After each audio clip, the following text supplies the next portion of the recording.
Welcome to Agri-Pulse Newsmakers, where we aim to take you to the heart of ag policy. I'm Spencer Chase. Our guest this week is Illinois Republican Rodney Davis, who joins us to offer his thoughts on the Inflation Reduction Act and the upcoming Farm Bill. But first, here's this week's headlines. The latest Consumer Price Index shows food costs hit their highest inflation level since 1979. Prices are up 13.1% over the past year, which is the largest yearly increase in supermarket costs in more than 43 years. Prices rose another 1.3% last month, led by continued increases for dairy products and baked goods. Food prices have gone up by at least 1% every month this year. Documents obtained by Agri-Pulse confirmed the Justice Department and multiple state attorneys general are investigating possible price fixing by the nation's 4 largest beef processors. A confidentiality agreement signed in 2020 by officials from both the DOJ and the Idaho Attorney General's office confirmed the investigation into Cargill, JBS, National Beef, and Tyson. All 4 companies have denied wrongdoing. Farm groups have called on the DOJ to offer an update on the investigation's progress, but the department has not taken that step. And on Capitol Hill, Democrats made major progress in their efforts to put the Inflation Reduction Act on President Joe Biden's desk.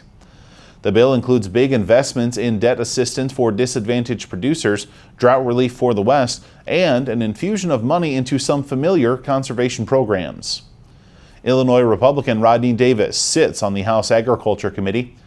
We spoke with him earlier this week, and he acknowledged the conservation programs addressed in the bill are oversubscribed and in need of funding, but he expects the Farm Bill to have to address the issue as well. Well, the Ag Committee is going to have to come back and do more. The problem we run into, we have put together 2 very good farm bills during my time in Congress, bills that have really put the American taxpayer at the forefront, but also give our farmers the choices to put together the risk management strategies that they prefer. And when you do something ag-related outside of that farm bill like this, then what happens during that farm bill debate? There are many colleagues of mine that will say, well, we just addressed conservation. Why do we need to do more? These are the types of debates that actually have taken place when you have what I call off reauthorization packages like this IRA package. In the end, I don't think this package is going to be good for American agriculture. And in the end, I don't think it helps my colleagues to be able to get to a good compromise on a new farm bill faster. I do want to ask about another specific provision in this bill, because we saw the American Rescue Plan that congressional Democrats worked through earlier in this term in Congress included some debt forgiveness language that was ultimately struck down within the court system. There is included in this new reconciliation package, this new IRA, some more broader language, focused more on disadvantaged producers, kind of a broader subset of language there. But I'm wondering, as someone who was on the side of the aisle that was not necessarily a huge fan of the original language that we saw in the original minority debt forgiveness, your thoughts on sort of this new language and this new broader approach? I just think this is something that the Democrats have concocted together.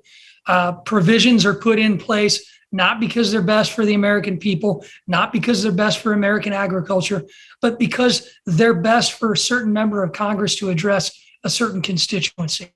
In the end, I think agriculture should be about being able to compete on a global scale and doing it in a way that every farmer, regardless of who they are, what they look like, and where they live, has the same opportunity to achieve the American dream while farming that our forefathers did and that many of my constituents still do on a regular basis. So looking forward then at this IRA, looking at the support that it has amongst the Democratic Party, we saw a pretty wide swath of Senate Democrats support the legislation. But wondering, you've mentioned this briefly, but I'm wondering if we can drill down a little bit, what you think sort of the long-term impact on agricultural and farm policy will be of this package. I just think it's not necessarily a long-term impact, but it's a possible risk. And it's what I had mentioned earlier. When you have a package like this that is not part of the normal Farm Bill reauthorization process, which is going to again begin in 2023, we're going to, the current bill will expire. The House Ag Committee, Senate Ag Committee will have to get together and put together another package. But when you have farm programs and ag programs addressed outside outside of the normal authorization structure, then you risk having that next authorization delayed, having that next authorization just reauthorized, extended, et cetera, like it had been before I got to Congress. And that happened post-Obama era stimulus. And this is what I'm afraid may happen going into the next Congress. I'm going to certainly urge my colleagues not to get caught up in this never-ending extension process. I certainly hope that they'll be able to get to a good compromise, and that's what I'll be pushing them to do. We'll be right back to take a look at the upcoming Farm Bill with Congressman Rodney Davis right after this. It's not as simple just to wake up one day and go, I want to be a conservation farmer. You're changing how your farming practice is done. You're changing your operation. Farm Credit supported John and Kelly Watley as they shifted to more sustainable farming, improving the environment where they farm and live. Learn more at farmcredit.com/climate. Welcome back. As lawmakers have worked to rewrite farm bills in previous attempts, they have also had to pass extensions to give themselves a little bit more time to do it. When we spoke with Congressman Rodney Davis, we asked him if the next iteration of the Farm Bill will require an extension of current law. Well, I certainly hope they follow the process that I helped lead in the Farm Bill of 2013 and 2014, and then 2017 and 2018 also. Usually what happens is the initial version of a farm bill get debated early in the first year of this next term. And then after the Senate passes their version or the House passes their version, if the Senate goes first, then you come up with a good principal compromise, usually into the second year of the next term. I certainly hope that we don't see an extension like we saw before I got to Congress, because I think it puts our farmers at a very tenuous time when it comes to input costs, when it comes to taxing issues, and when it comes to overreach coming from the executive branch. We need action now. But all of this is contingent upon who is running the House and the Senate next Congress. If you have Democrats maintain control of the House and the Senate, every provision within any farm bill debate, within any farm bill title, will be debating climate change issues rather than debating how to lower input costs and increase our ability to ship our products into the global marketplace. Well, one thing's for certain, no matter who is in control of the Congress after these November midterm elections, is this upcoming Farm Bill is going to be written in a fairly tight budget environment. So wondering, in the event that Republicans are in control of the House and or Senate, I imagine you have a preference on the two outcomes there. But assuming that they're in control of one or both of those chambers, do you see congressional agricultural leaders from the Republican Party going to bat and asking for new money for this upcoming Farm Bill? Or do you think this is legislation that can be written sort of within that context of the current baseline? It's not a debate over just more money. What happened in the 2013 and eventually the 2014 Farm Bill, when we began that debate, we went into that debate reprioritizing how we were going to spend taxpayer dollars. And as a matter of fact, when we passed that bill in 2014, it was the largest cut in mandatory spending that we had the entire Congress, because we did things right. We actually made the bill work for itself, and more importantly, work for producers across this nation.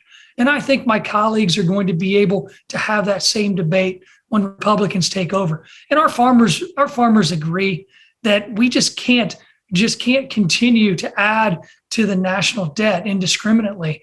Farmers want to play a role and do their part to reduce that debt too, and they're going to help us lead that charge. You mentioned things that farmers are telling you about this upcoming Farm Bill. I'm curious, as you go around your district, go around the country really, and talk with producers gearing up for this upcoming Farm Bill, what are you hearing in terms of their priority issues for this next piece of legislation? It's just a lot of unknowns. They want some certainty. They don't know what next year's input costs are going to be. They don't know what prices will be for their commodities. Obviously, this year is much different because one of our biggest competitors in the global marketplace, Ukraine, isn't able to compete with the United States when it comes to supplying the global marketplace.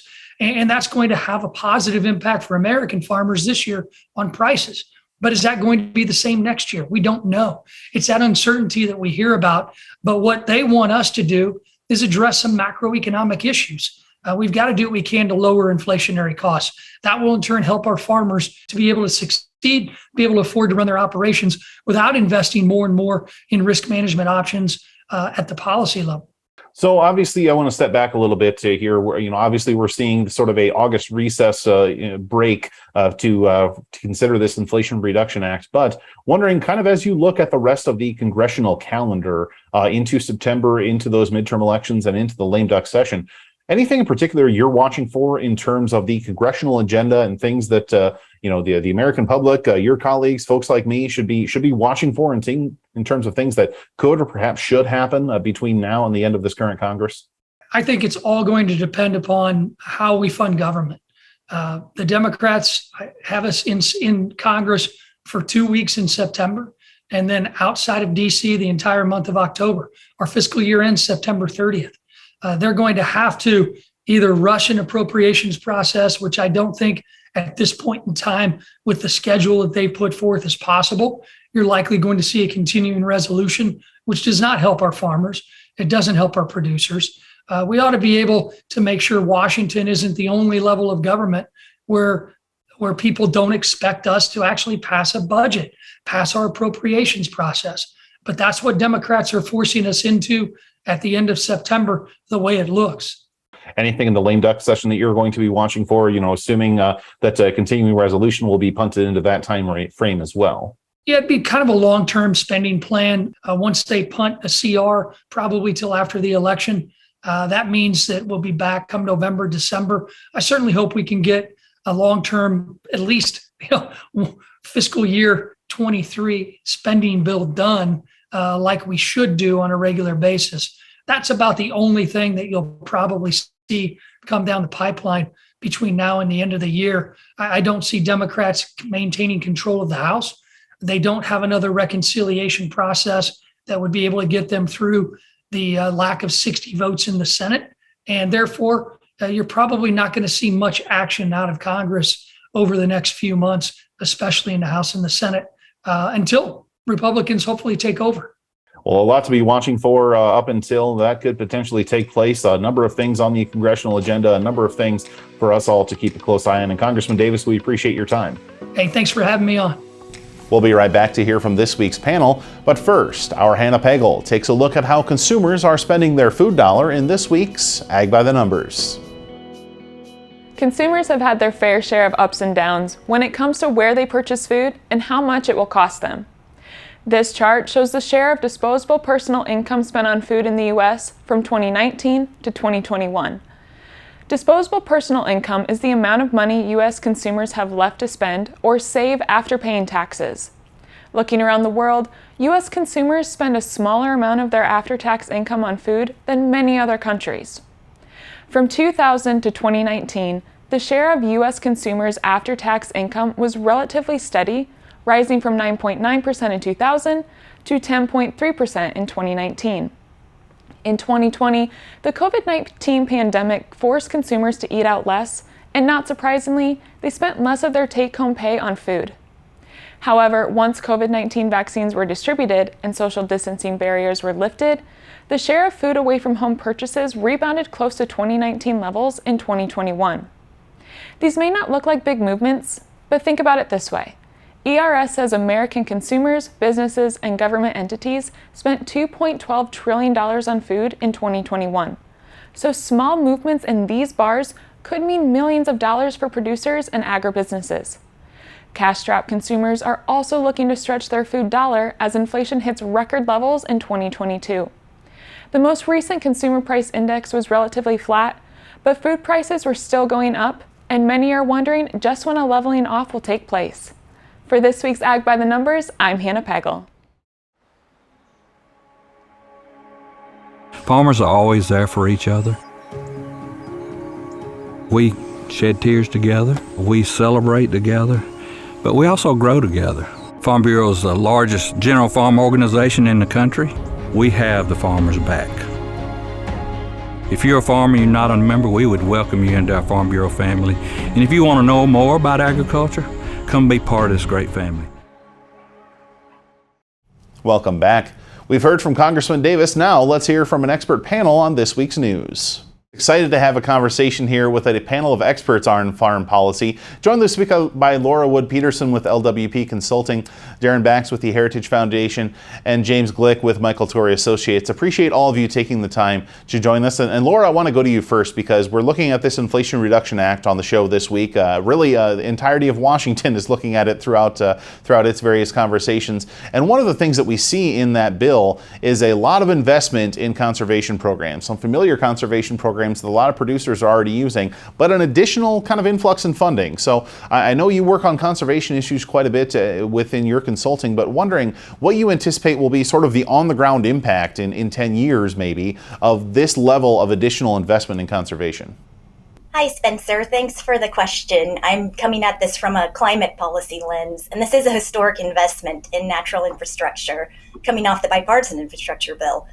This bill includes $40 billion in ag-related spending, half of which is mandatory, though not permanent, directly tied to USDA Farm Bill conservation programs. Programs farmers are using and are oversubscribed 3-1. So with this clear focus in the language on climate outcomes, including soil carbon and reducing GHGs, it's using existing programs, authorities, and partners on the ground to enable a new generation or a bigger investment in climate smart agriculture. And this includes the conservation planning that's necessary as a core component of practice implementation. It's also doing so while reducing the deficit and reducing GHGs by 37 to 41% below US emissions from 2005 by 2030. So a large percent of this reduction comes from the ag spending in this bill, especially with the rural development focus on electric co-ops. So James, as we look at that conservation investment, though, the language in the reconciliation bill leads it to that funding to run through 2031. The next farm bill, should it be a 5-year piece of legislation and should it be passed in 2023, would run through 2028. Wondering, as someone who, was once entrenched in the writing of farm bills on Capitol Hill, wondering what you anticipate will be sort of the political implications as folks begin to look at that conservation investment, that timeline versus a farm bill timeline. Yeah, no, and I think anytime you're talking about resources and these types of programs, conservation programs, and with a farm bill backdrop, you've got to think, that's the challenge in a farm bill conversation is how do you allocate the limited resources, and whether it's a farm bill that has the instruction to find savings, to maintain status quo, or one like many years ago, 20 years ago with an increase in new funding, that resource question is one that is important. So additional resources here, I think, will change that conversation a little bit. I think you note the extension of kind of the authorization for just a handful of these programs. And there's always that conversation around when programs have that September 30th deadline and expire. That's sort of the impetus to come to the table to discuss changes, the give and the take of allocating those resources. And so by extending just a handful of these programs, it will change that dynamic to some degree. The other piece in the question you mentioned was sort of the impact on sort of the politics of the Farm Bill. And I do think, historically, when we see reconciliation instructions to ag committees, they've been instructions to find savings. And the ag committees have historically, responded to those in a bipartisan fashion, coming together and making those tough choices. And so this product is moved a little bit differently. It has not had the bipartisan engagement with the instructions that came to the committees. It hasn't had sort of the public kind of input process. And so I think that is kind of setting the stage for Farm Bill conversations looking at next year with the expiration date. I think that dynamic will be a different one and one to watch if that bipartisanship that is necessary for a Farm Bill to cross the finish line and be signed by a president, if that's something that can be seen in the new Congress. Well, and Daren, I want to stick on kind of that theme of the politics and the Farm Bill right now with my next question for you, because we see a big influx of money into some conservation programs in this IRA, in this reconciliation package. Wondering, there's many conservatives on Capitol Hill that, had their misgivings about farm policy to begin with. Wondering what you anticipate will be the political implications of conservatives on Capitol Hill, given this amount of influx of funding into farm programs as folks look at rewriting that Farm Bill here in 2023. Yeah. First, I think one of my bigger concerns is I think it's important to kind of take a big picture perspective on a lot of this. There is a movement out there that believes that we need to have a national food policy. And this is kind of similar to like the EU Farm to Fork strategy and other efforts to try to dictate agricultural practices. And there's kind of not a recognition of the trade-offs that are involved with some of these climate smart policies and how it impacts things like productivity, efficiency. And it's almost kind of a belief that a lot of modern American agriculture kind of creates damages and is harmful. And that concerns me, a lot. And I fear that it's a way for the government to try to influence kind of how farmers farm in the future. And that's what we're seeing all over the world, actually, as relates to using climate change as a pretext to doing that. Practically on the Hill, how it affects the Farm Bill politics, logically, it should have an impact in terms of the money that's available. We have a Farm Bill process, and there's so much money and legislation being passed in the ag space outside the Farm Bill process. So the question is, if we're going to have the Farm Bill process, why do we keep doing things outside the Farm Bill process?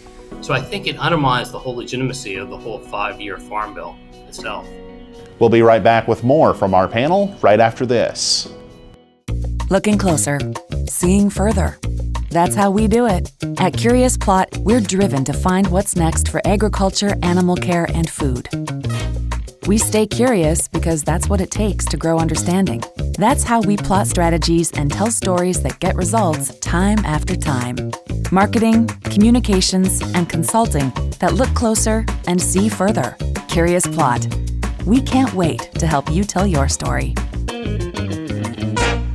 Welcome back. Each time a farm bill is written, it will face a unique set of circumstances that offer challenges to its final passage. When we spoke with our panel, we asked James Glueck what he thought those set of challenges would be for the 2023 version of the legislation. Structurally, there's a challenge of just getting organized in a new Congress, no matter kind of where gavels end up and in which hands. There will be some changes and some shifts. And so that takes some time to get the committee on the ground and sort of get staff focused, have likely another round of hearings, listen to growers and get writing to text and drafting and moving it within a calendar year. So not a lot of time to get organized, to go through the process and sort of make the tough decisions. And so I think hitting the ground running will be key to watch. Structurally too, you've got at least 3 of the 4 folks at the head of kind of their respective teams currently are relatively new to their seats with just kind of a Congress or 2 under their belts. And so that's a different dynamic than has been seen in recent Farm Bill conversations. And then kind of looking at the policy, the macro level, we've had, since the last Farm Bill, we've had a global pandemic. Some of the supply chain challenges there will shape the conversation. We've had, some pretty kind of massive impact on commodity moves with kind of the Russia-Ukraine situation. What that's done to prices definitely will impact kind of the way farm programs have worked. And then in this climate conversation too, the kind of political dynamic, we've had committees move a lot of legislation in a partisan fashion in the current Congress. And so that's probably the other dynamic I'd encourage folks to pay attention to as we look at that next Farm Bill. Well, and Laura, we talked earlier about the additional investment that this reconciliation package is making into conservation programs, but there can still be expected to be calls to do things like increased funding for higher reference prices, a higher level of support for research dollars, more trade promotion funding through the Farm Bill. A lot of folks with a lot of asks that have a lot of dollar signs at this point, and a lot of folks are also wondering if that can be done without some kind of infusion of new money. Wondering your thoughts on whether or not it is going to be a politically feasible exercise to push for new money in this next Farm Bill, especially considering the possible change of control that could come about through the midterms. Yes, Spencer, I think what Chairwoman Stabenow accomplished here is creating some additional flexibility to get money to farmers. Given the challenges that James just talked about, this Farm Bill conversation is not limited to Title II, but it's expected to some degree that this funding is meant for climate smart ag practices. You're right, though, not all issues are addressed. The research funding is not in there. Let's expect a big push around the cover crop program that was not included, so you get a per acre payment out there. So I think there will be a lot of questions around how this money gets reallocated, but I applaud the team in figuring out CBO outlays versus budget authority, and that loosens up pressure across titles. Well, and Daren, when we talk about infusing some of that new money, you had mentioned in an earlier response all of the things that have been done outside of conventional Farm Bill policy. So wondering, do you think conservatives would be inclined to perhaps support additional money into the Farm Bill given some of the other infusion of funds that's happened in other areas of legislation? Well, I would hope that they would recognize the inflation problem that we're dealing with, and spending being a key component of the inflation that we're experiencing, along with all kinds of the regulatory obstacles that are hindering efficiency. So I would hope that the spending concerns will be brought up. Unfortunately, practically, spending concerns are not often as big of a focus as it should be, and I'm hoping that will change with the next farm bill. And certainly, just as we've seen, just the rampant spending over the last year, it certainly concerns me, but hopefully that will change. I do hope that in the next farm bill conversation, there's a recognition of the supply chain issues. There's a recognition of the inflation that still exists. With food inflation, the new numbers is 10.9% with the food numbers. That is the 11th month in a row above 4%, each successive month being higher than last. While overall inflation numbers went slightly down, it wasn't the case when it came to food prices. So that's a concern. There's issues regarding fertilizer prices, all these inputs, and I hope that we, in the next Farm Bill debate, kind of look at the whole issue holistically and all of the impacts that energy prices and all these other issues play into kind of how it affects farmers, but also the consumers of the food that farmers produce. Plenty of long-term implications to keep a close eye on with the action taken on Capitol Hill here this week with that Inflation Reduction Act. Plenty of Farm Bill implications to keep a close eye on. Laura, Daren, and James, we appreciate you joining us. We'll be right back with more Agri-Pulse Newsmakers, but first, our Haley Bickelhops takes a look at land values across the country in this week's Map It Out.